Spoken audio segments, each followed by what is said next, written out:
Hello and welcome to the Charles Cook Podcast. The focus of this podcast is local and state issues here in the state of Tennessee. You can follow my podcast on Facebook, YouTube, Spotify, iHeartRadio, uh, Google Podcast, TuneIn, and Alexis. Just search for the Charles Cook Podcast.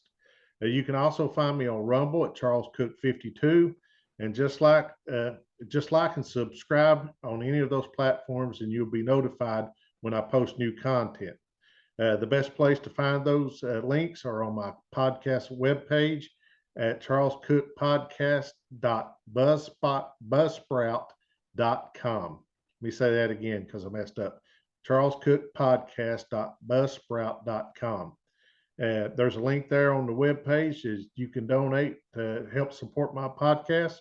Just click on the heart icon on the webpage to make a donation. And you can also contact me at Charles Cook Podcast at gmail.com.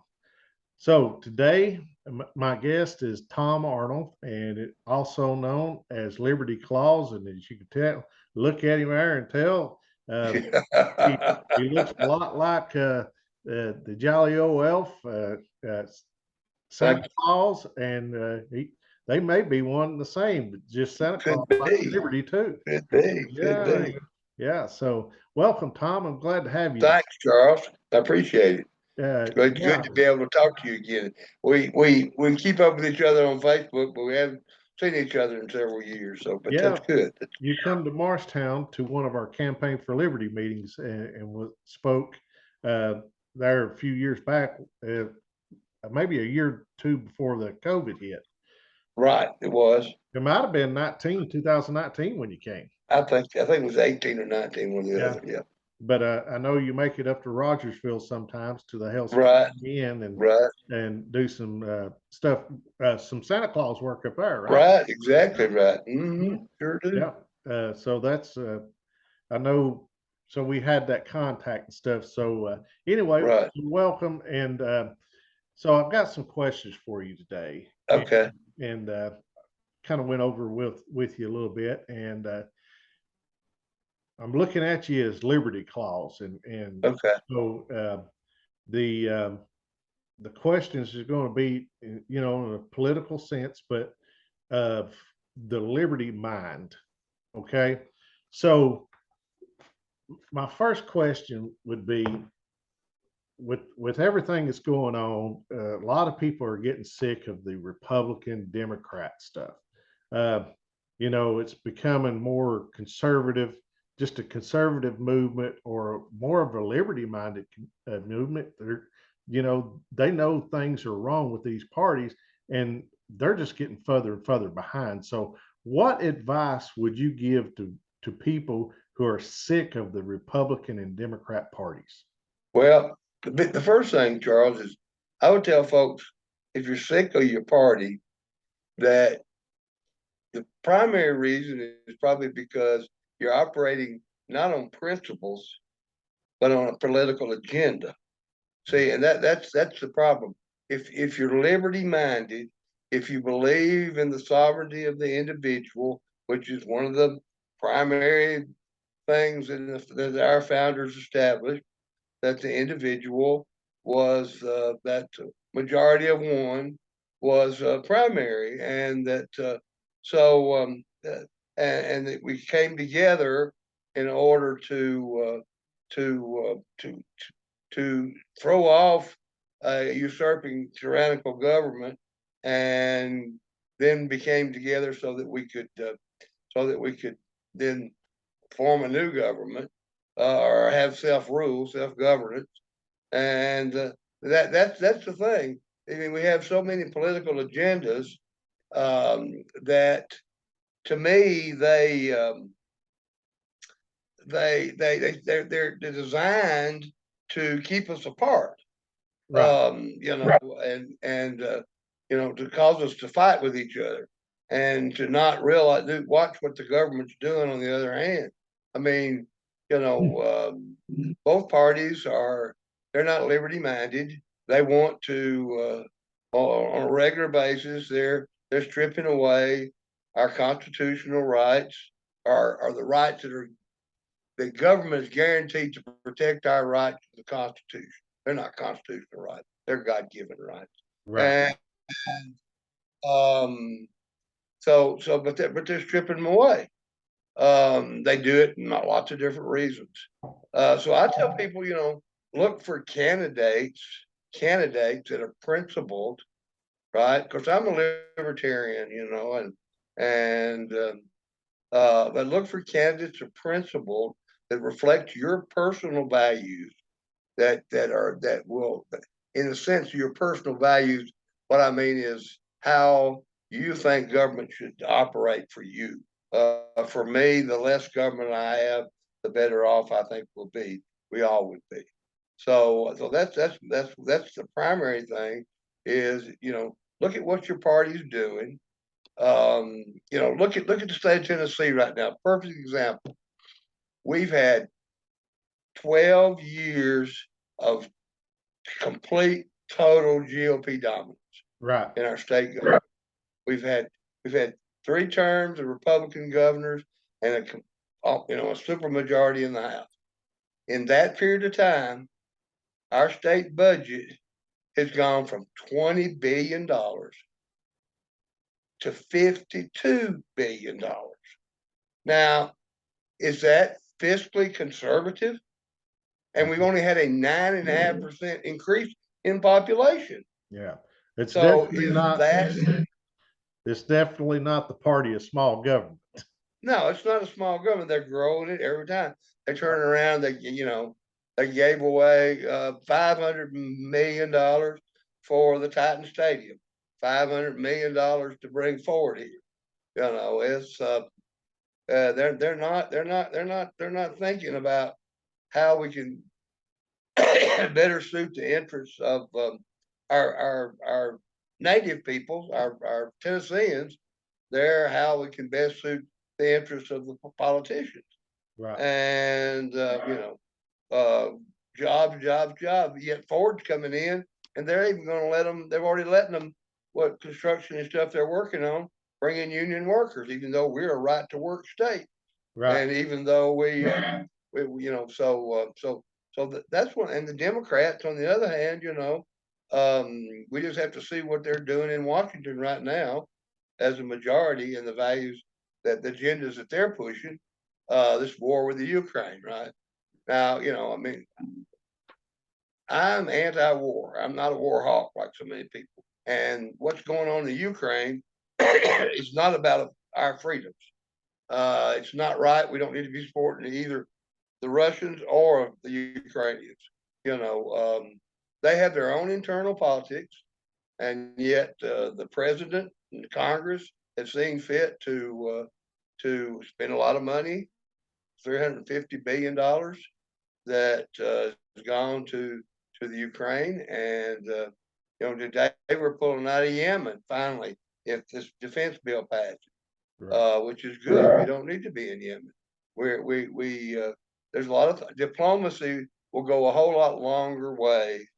George Washington said he'd avoid foreign entanglements, Right. and so that's but that's where the Democrats are, and of course they steal our liberties on a local level too. Look at the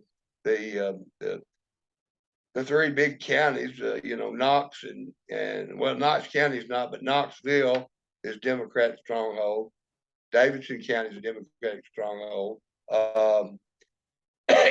Memphis is a Democratic stronghold. So our 3 major cities, all have Democratic control, and they have a high tax rate and bordering on fiscal, not being fiscally sound at all. So Yeah. I just tell,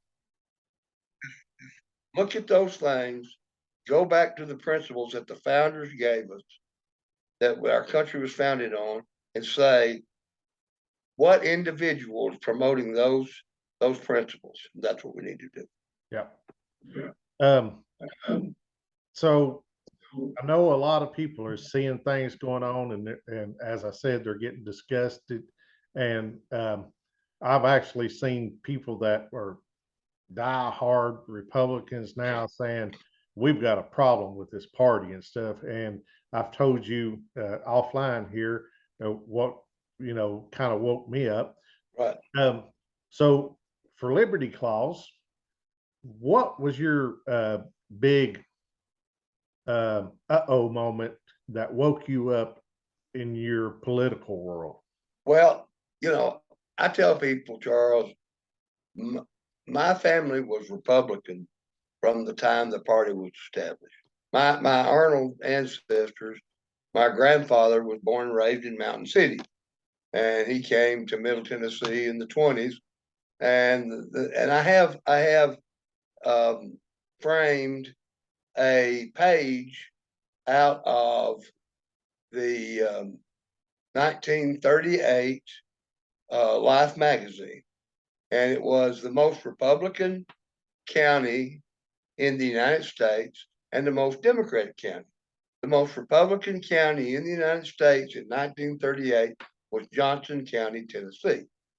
They had, they always consistently elected Republicans to office. But the interesting thing is that in 1938, under Roosevelt as president, that Mountain City and the county refused to take any New Deal dollars for improvements in the county.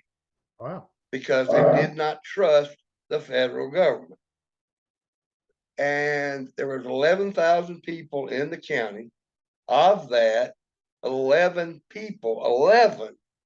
paid federal income tax. Wow. Wow. And the biggest employer was a sawmill lumber and furniture manufacturing. And the head of that company was afraid that he was going to have to shut his doors because of wage and hour laws implemented by the New Dealers. Mm-hmm. And so the people were independent.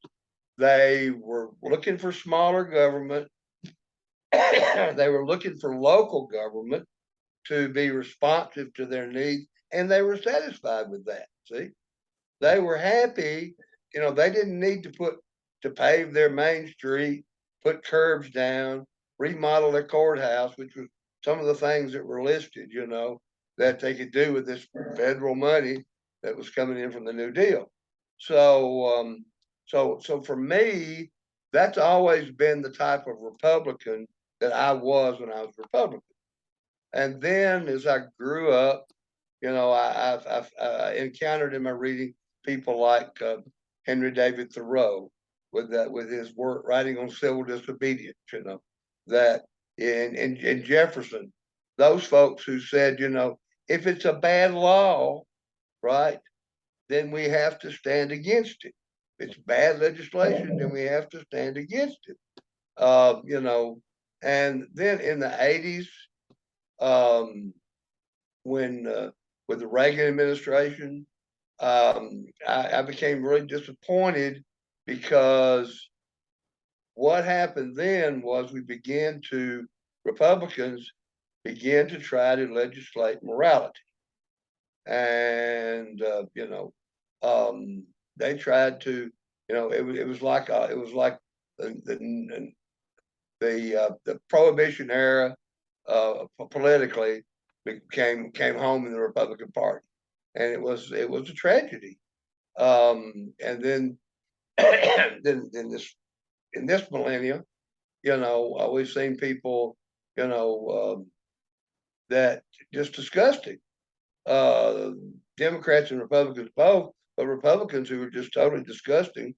And you had people like Ron Paul, as you mentioned, who were liberty minded, who promoted the sovereignty of the individual, promoted small government, and those people helped to change my mind on where I was at. I tell people in 1964, when I was 6 years old, I saw this man on the television, and he had big black thick glasses, and I had big black thick glasses. And I heard him speaking, and that man was Barry Goldwater. He was running for president.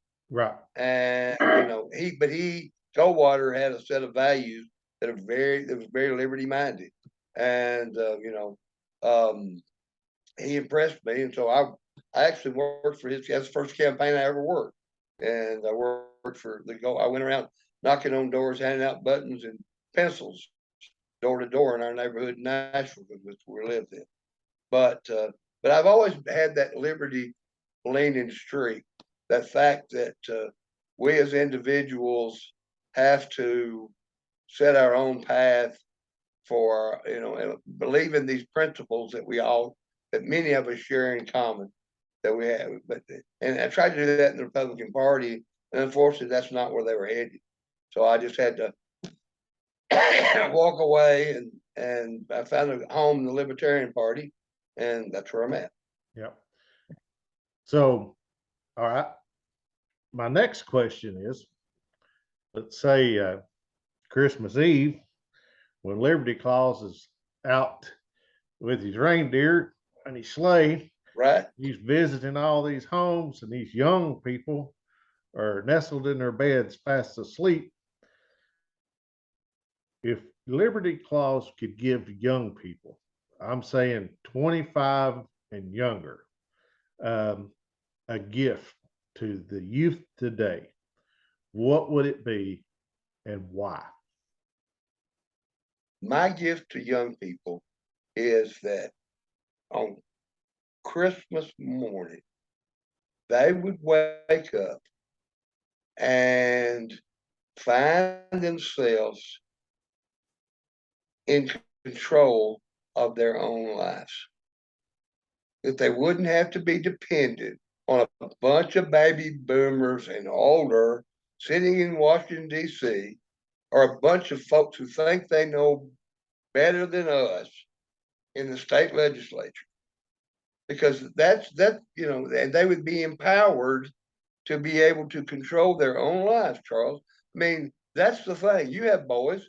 You don't. We don't do this. They always say it's for the children, right? Right. But what we've done is we've robbed our children's liberties, and we've created a huge, massive debt that we're handing them in order to rob. And while we're robbing their liberties, and the government is not giving them the opportunity to make those decisions for themselves. That's when I started, my whole point, and this is what I do every day, is to empower young people to become empowered politically. Yeah. And to say that I'm going to have to make those decisions for myself, that your boys are going to have to make those decisions for themselves. I mean, my baby boomer generation, wealthiest, biggest, most educated, boom. Look at our country. We've had 4 baby boomer presidents. 4. Yep. And look at the shape our country's in. Yep. And it's so we know that's not working, and it's time we were able to do that, and that things could work locally. I mean, the biggest thing I would say is, that I could do for everybody would be they wake up Christmas morning and the federal government's back down to the size that it's supposed to be constitutional. Yeah. That would be my greatest gift that I could give to this country. Though, I don't see how that can happen without a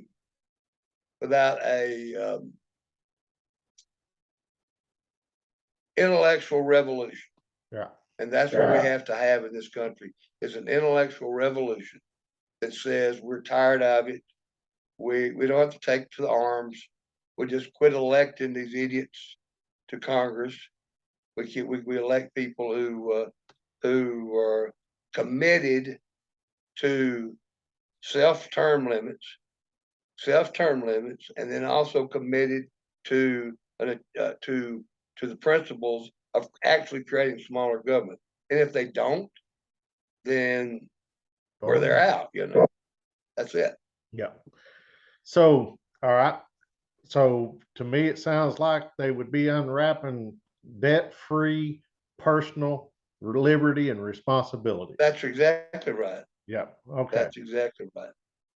So we all have always heard about this American dream, the your ability to go out and try to live the American dream. And for me, I probably look at the American dream different than a lot of people.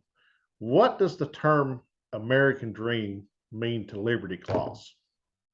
Life, liberty, pursuit of happiness. And the biggest part is pursuit of happiness. There is no guarantee that we're going to be rich and wealthy and have millions of dollars, or we're going to have the best job, or that job that the educators and the politicians tell us we deserve to have. It means that we can accept our lot in life and say we have the ability to accomplish what we can accomplish. You know, um, we have this thing in Tennessee and across the country. Everybody needs to go to college, right? Yeah. And we see people graduating from college, even with good degrees. They're not money degrees; they're good degrees, and they can't get a job. So they have to do something else. You know, a couple of years ago, my family started. My dad had passed. And we started a scholarship for the trade school scholarship because in Tennessee alone, Charles, we're going to need over 1 million skilled laborers and tradespeople in the next 10 years. Over 1 million of them, and we're not growing. Our state's not growing young people to do that. Fact is, as the rest of the boomers finish up retiring, and Tennessee's a big destination point for retirement people, right? Those people aren't going to get trade jobs, so we've got to have that. So now we give six $1,000 scholarships to young high school seniors in our county, home county, in order for them to go to trade school, because that's important, Yes. and they can actually make more money after getting a degree in uh, uh, machining and machinist and certificate and things like that than they can nursing. That's a skilled labor, Mhm. and be able to make more money than just the average person graduating from college with a degree in business. And and so that's part of what the American dream is. It's not that I'm not comparing myself. That's that whole idea of the 50s. It was that idea, Charles. I read a great article about you know the modern family. It's Mhm. supposed to be a mom and a dad, 2 point whatever kids. The picket fence, keeping up with the Joneses next door. This whole suburban, and that's a myth, Right. right? Because the thing of it is, without our extended, see, we moved away from the extended family. We moved away from having relationships with the grandparents and interactions. I mean, grandma gets where she can't take care of herself, right? Well, either if she can't take care of herself, then our modern solution is to shut her off to nursing home. Mhm. But back then, the solution was, well, either somebody goes and lives with grandma and helps take care of her, or grandma comes and lives with you, Right. or and the other so that the whole family was involved and had grandma, who was also an asset, and have been involved in their grandkids' lives, and so that's part of the American dream for me, that we've lost that whole idea. We created the nuclear family when it was actually the extended family that that was actually uh, helped us to be more American, and that idea that I don't care how much money somebody makes, that guy still puts his pants on the same way I do, that I have a right to my life, have a right to my liberty. And, if I choose to live on $50,000 a year, that's all the income I want to earn, then that's all that matters, right? Right. Or so I don't have to be a millionaire to say to people I'm successful. So Right. that's where I'm Okay. Last question. at. Okay. We'll make it. We got about 4 minutes, I guess. Uh, Okay. Tell us why liberty and freedom is still the answer. Liberty and freedom have always been the answer. God gave us, Charles, a free will to make the choices. And when he gave us that free will, he also made us responsible, right? Right. Because you're responsible. You are responsible. And that's what freedom and liberty are in this country, is free will. And that's where we've got to stand as individuals to say, and that's why they're still important. The choices we make in our lives are is how our lives are going to come out. And if you make a stand for liberty, you make a stand for freedom, and that's for everybody. Within what we call natural law, common law, God's law. Those are the things that we can talk about and say that within those parameters, that yes, liberty and freedom are the most viable things in this country. And we've lost a lot of that, a lot of it. We don't have it.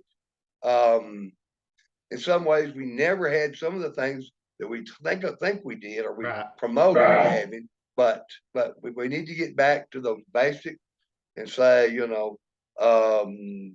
this is the most important thing. It's not how much we can benefit society or civilization, but it's how much the individual can benefit themselves and then contribute to that society. So that's it. Yeah. All right, man. Well, good advice and everything. And yeah, with liberty comes responsibility. That's why it. men Big time. read it. Big time. Yeah. And my daddy, real quick, I can remember my daddy telling me when I was a boy and started dating, right?